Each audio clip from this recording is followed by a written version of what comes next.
What y'all doing? What y'all doing?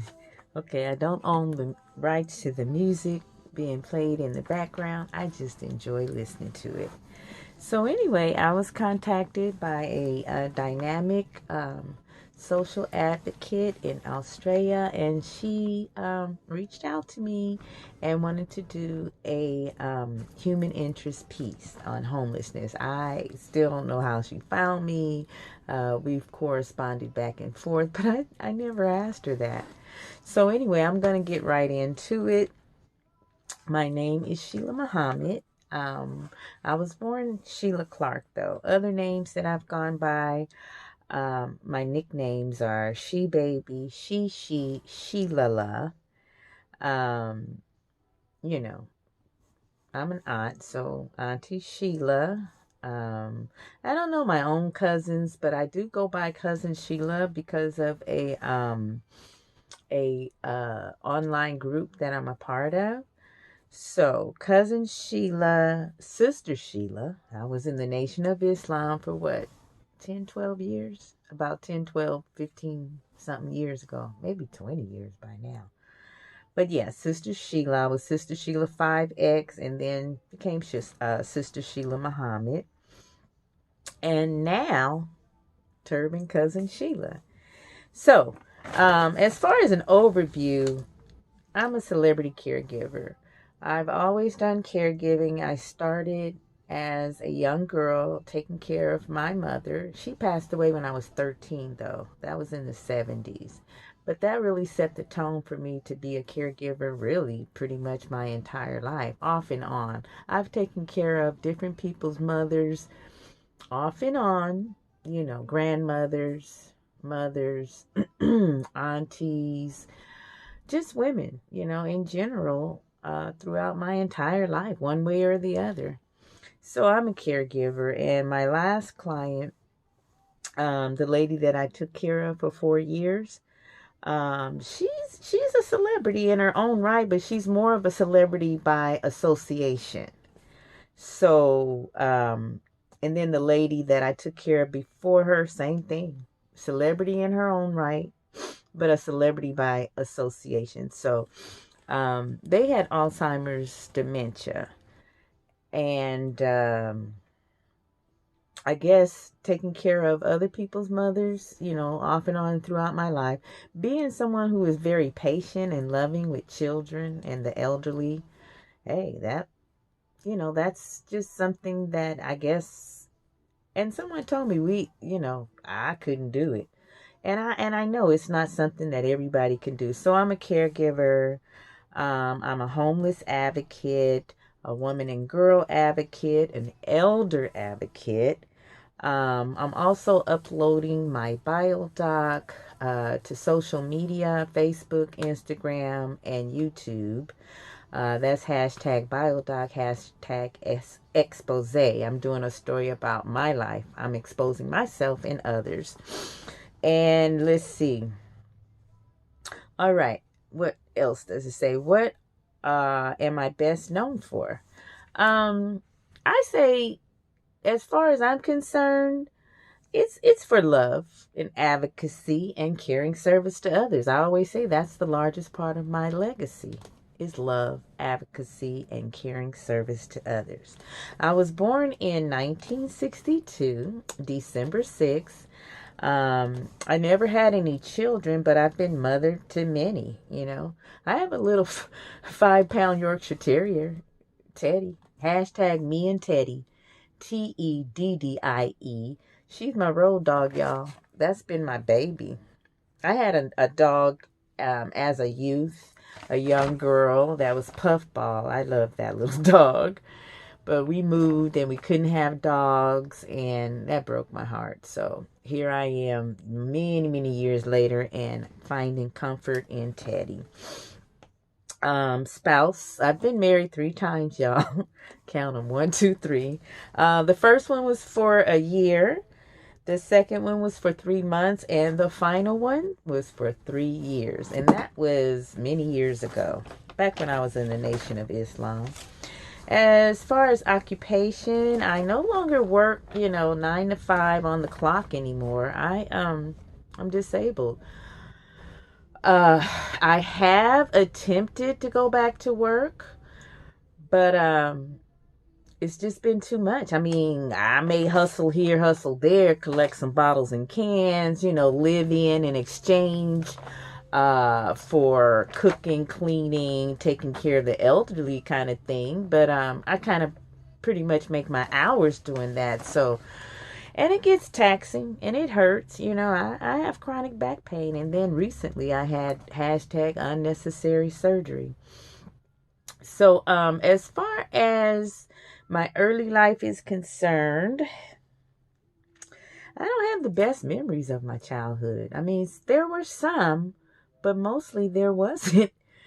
And I'm just being honest. Once again, I'm uploading my bio talk. If you go to YouTube and do a search of Turban Cousin Sheila Muhammad, you'll see where I'm just laying it out there. So, there's a lot more to do. I've been homeless, sleeping in my car, in driveways, on the street, in parking lots, hotels, motels, house sitting, and, being offered places to come on in. Many of them didn't work out, but yeah, that's really a trip. But anyway, um, my father, I never knew my father. There's not even a name on my birth certificate. It's a mystery to me. Although my mother did leave one little breadcrumb clue on my not birth certificate. Is no name on the birth certificate, but my baptismal. She put the initial G period King as my father. That's all I have to go on. I was told, however, that he was a married man, very blackety black man, and he used to beat my mother. That's all I got to go on. I have sisters and brothers that supposedly look just like me, but I don't know who they are. I mean, when my mother gave me and my brother away, I think I was 4 years old and he was 3 years old. Yeah, she gave us away to my uncle, her brother, and his wife. That was back in the 60s. Like I said, I was 4 years old and my brother was 3. So don't know my father, but I do have an initial and a last name. It's G period King. But according to my older sister, she's 10 years older than me. She said, I don't know anybody by that name. I don't remember anybody, so it's a mystery. My mother, very troubled woman. Her name was Lorraine Clark, or it could have been Alice Lorraine Clark, because I have a record, official record with her information on there, which is my birth certificate, and the name Alice is there, but it's crossed out on one of the copies I have. I don't know, but I think it's Alice Lorraine Clark, Lorene Clark. My middle name is Lori, Lori. I was told that she got my name, Sheila Lori, out of a TV guide. Back in the 60s, there was an actress by the name of Sheila Lori. I haven't looked it up, but hey. I went to Utah Street School, which is in East LA. I always say I was a Mexican when I was a little girl, y'all. I grew up in East LA, part of the time in my youth that I remember, and I went to Utah Street School. I lived in the projects, Aliso Village.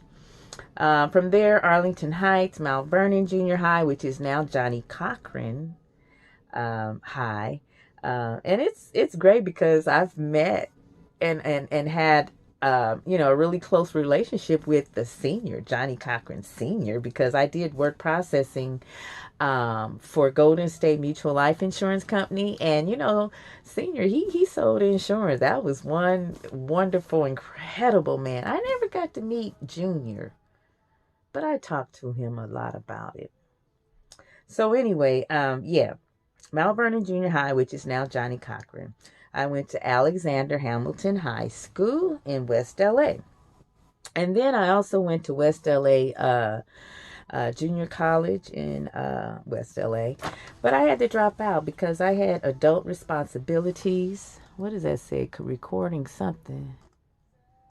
Y'all, I'm trying to get this in. It's kind of long. I don't know what to do. It's supposed to be like 3 minutes long. But I just saw a prompt, something. I'm going to keep it rolling because it looks like it's still ticking down. Okay, let me move along. Okay. My career, I was a word processing graphics design artist for 20 something years before I became disabled. I had several falls at work. And then, I'm very upfront about my mental and emotional issues, which stem from childhood. I've been in and out of therapy, off and on medication, such as life. Okay, other business ventures. Y'all know me, I have OCD. So that allows me to do, little side hustles from time to time. Closet organizer, house cleaner, house sitter, elder care, teacher. I've been a tutor for children ages 3 to 13. I've also sold party light candles, which I love that. I love smell good. With my OCD, y'all, I have to be in beautiful, clean surroundings. And I've also done food service. All right, as far as my personal life, I'm just going to keep it rocking and rolling, y'all. I see it's still counting down. Excuse me one quick second.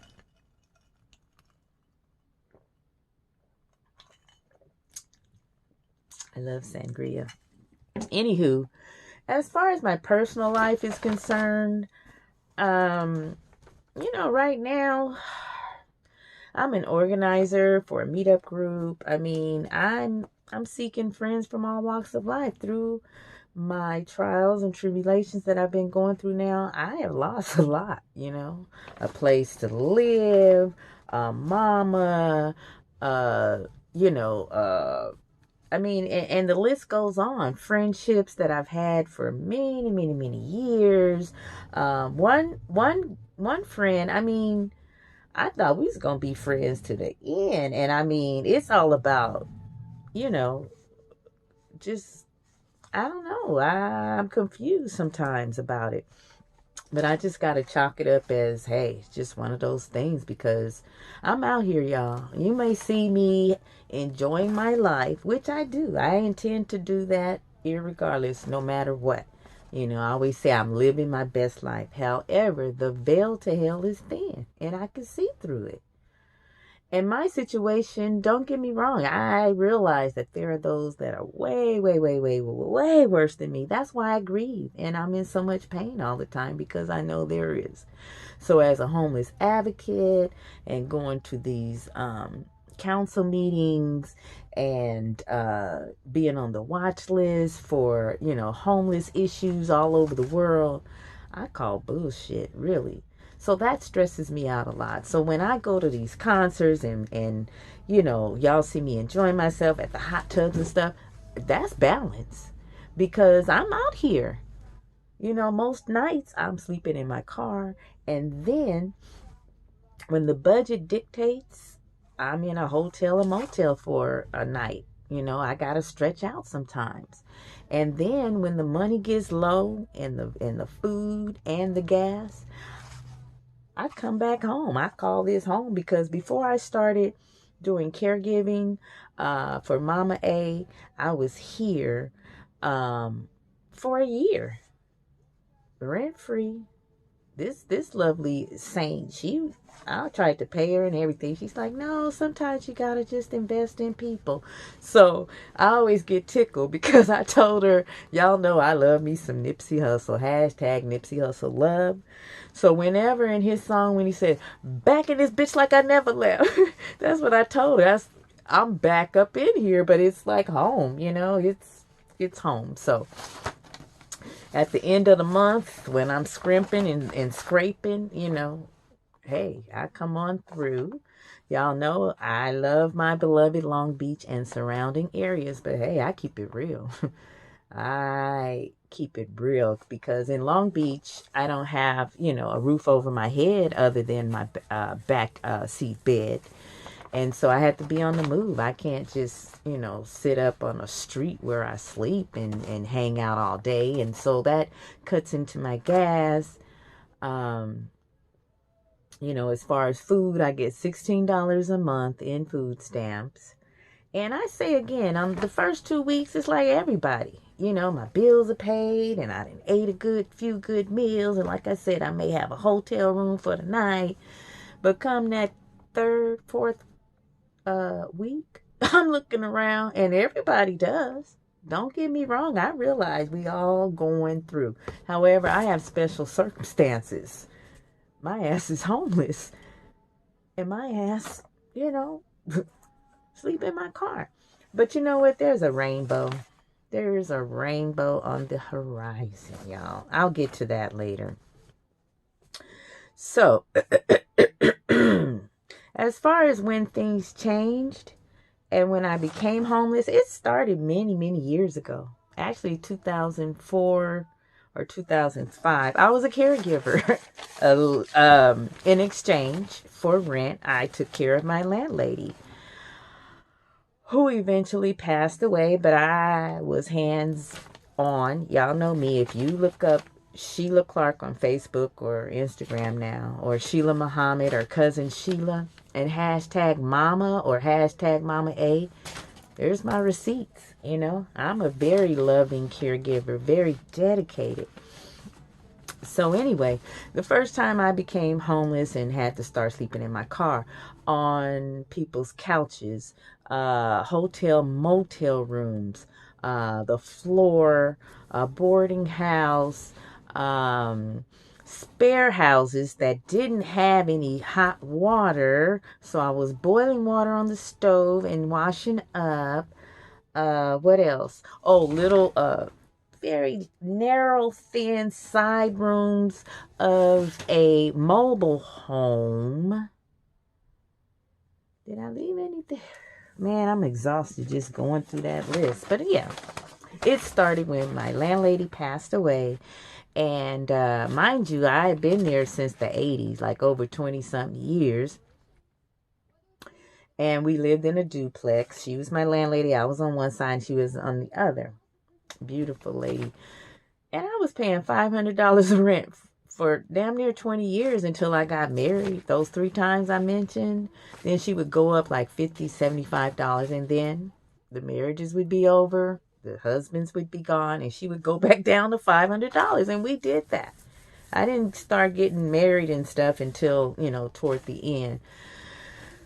But anyway, when she passed away, her family member took over, and he raised my rent from $500 to over $1,000. And I got help. I got help in getting some extended time and some relocation money. So I did get the relocation money, and he said that he was going to move into the unit, which he did, and he did some repairs and stuff. So I moved out, and that's when my homeless journey began. I had relocation money. And then I moved into a childhood friend of mine. She had an apartment building that her mom left her.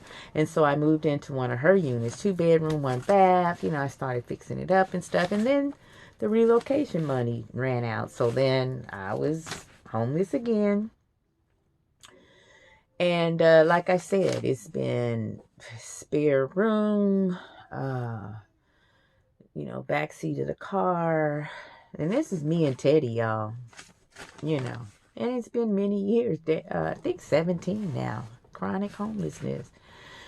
And the next time that it came down to me having to sleep in my car on some nights, I was a caregiver once again for another lady who's like a mom to me. I met her in my teens. I was 17 years old. And so I became her caregiver. She had Alzheimer's, dementia, bedridden. Check my receipts. Sheila Clark, hashtag Mama, something like that. But yeah, on Facebook you'll see it. And then was right there with her, to the bitter end. And when she passed away, I was no longer able to be living where she was living. So homeless once again. Now, mind you, when I became homeless the first time, I got on the list for Section 8.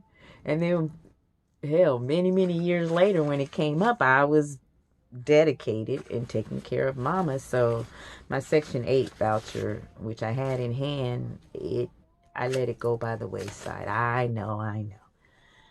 And then this last time, being a caregiver for Mama A, I got on some lists for low income housing many years ago. And once again, I got called by two places for low income housing and dedication. I let them go. I could have been living in Van Nuys with a pool, y'all. But anywho, I guess 3 strikes and I'm finally realize I'm out of my mind. Not really. People always say don't depend on others, depend on God. But I'm the type of person that I feel like God works through people, and I call God love. God is love. And love is really doing something almost to your detriment. And I say this, my legacy is that love, advocacy, and caring service to others. And a lot of times to my own detriment. Okay, so that's how I came to be homeless. And I want you all to know that homeless people are just like you. We just don't have, a steady housing. Veterans, elders, okay? Single women, divorced women, abused women, men who have been in jail, young boys who've gotten put out their house because, for one reason or the other. I see it all, y'all. And I'm documenting it. I got so many pictures and videos. It's just, I'm hoping that I'm finally in a place to be able to upload and get this thing done, my bio doc. People say, write a book. No, I'm doing it by social media. My life is an open book, Facebook, YouTube, Instagram. So, my days, it just depends on where I am. I love to travel, but sometimes it gets tiring. I just want to lay down some afternoons and take a nap. And I've asked, where are some places I can park and take a nap, and I'm just going to have to do it because y'all know it's illegal to park in your car and sleep. What kind of shit is that? Yeah, it's illegal to park on the street, but there are some particular streets that you can, do that. This homeless crisis amazes me. Sometimes I think it's deliberate and it's a form of population control because there are people that are dying out here in Long Beach alone.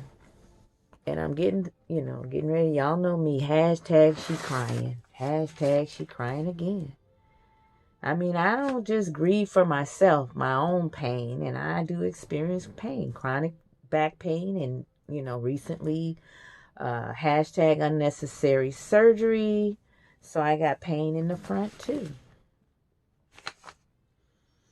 But, I do what I got to do to get through my day. And like so many of us out here, whether it is drinking some wine, or relaxing, with hashtag we wellness, hashtag herb of the gods. And I'm at the point now where I really don't care what people think about what I do, say, go, and my ways of being. Hell, I'm damn near 60 years old. So I'm at that point in my life now where, I guess my patience isn't what it used to be. And don't get me wrong, I have patience for children, and that's how it's always been. Children and the elderly. And then I met out patience to, my peers and whatnot. But I'm tired. Hashtag sick and tired. Anyway, let me get my notes so I can finish this up. Ain't that about a blip? What I do with the other questions that oh, here it is. Let me finish this up, y'all. As far as people in need and giving back, Y'all know you're going to have to just be like saints and good Samaritans. Folks say don't depend on people, depend on God. But saints, good Samaritans are the hands of God. So, those that do, keep on doing and encourage others to do. I know the homeless crisis and plight is not everybody's cause. It's just not. And for me personally, it is because it's my experience.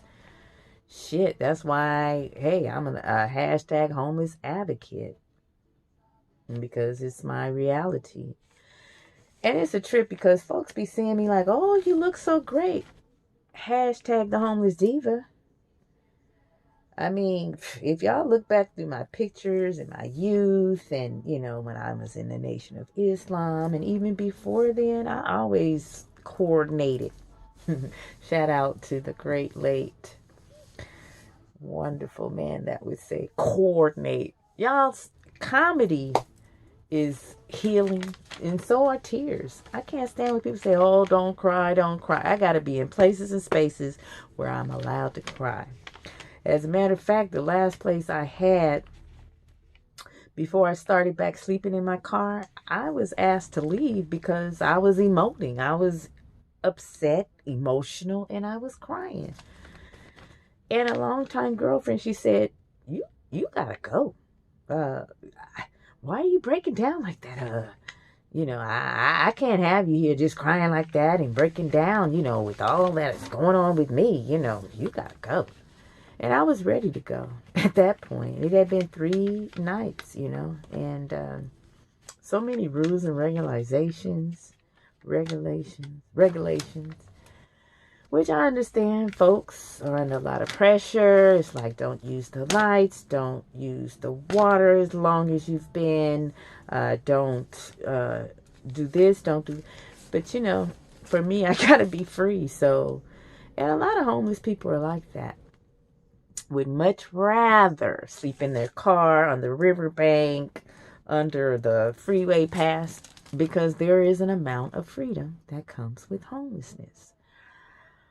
However, for those who do want to be housed, it must be a conspiracy because I'm on the watch list, and every morning, 3, 4 o'clock, 5 o'clock in the morning, that's when I wake up, y'all. I go to bed kind of early, but I rise early and I get to work. But on these watch lists, there are people who are actually take issue with women and children having a homeless shelter in their community. What kind of shit is that? I'm like, what the hell? Yes, there's differing degrees of illness. And, I say this, everybody crazy. The whole world is one big mental hospital with differing degrees of illness. And, hey, I see it in me and I see it in others. Expose. So there needs to be some kind of concessions taken to, level up and put, they're doing the census and the count and whatnot, but they also need to, find those who cater to certain situations and, do the work that's needed. But then there are those like me, which I was told have just fallen through the cracks. Elder, female, no children, emotional support animal, Social Security disability insurance. Now, mind you, I've been working since 1977. I've been putting into the system, working 1, 2, and sometimes 3 jobs at a time since 1977. I didn't become disabled until my last fall and my last mental breakdown, which was in 2001, where I was actually hospitalized because of it. And just been in and out of therapy, medications, all that stuff. And, attempting to do other things to keep it together since then. But, yeah, that's all part of my bio doc. I'll get into that even more. But as far as giving back, y'all, it's going to take those who are sympathetic to the homeless plight and those that are out here, those that have, had it or understand it or whatever, you know. And it's hard. I think a lot of it is unforgiveness. Um, it's neglect, it's abandonment, it's inconsistency. I think the government and church, and not all churches, because I've been able to get some meals at some churches. Um, you know, hey, right up in there. Y'all know me. I love to eat, drink, and be merry. And like I said, the beginning of the month, I may have a good meal or two. I may go to a concert or something. And I plan those things because that's part of my wellness. You know, it's part of me taking care of me. Hashtag, you know, caregiver taking care of the caregiver. My desire and whatnot is to be able to not only take care of myself and others that I take care of, but to do it in a big and grand way. I want hotel, motel. I want a cruise ship, a island, a Planet Fitness. What else? A trucking company, a storage facility, and of course a CBD 420 empire. And it will be catered toward, you know, helping people, get people off the streets, jobs, you know, income, place to live, you know, women and girls battered, you know, wayward boys, men, you know, it's just, I know that's part of my mission, purpose, and passion is love, advocacy, and caring service to others. And I really want to do it in a big way.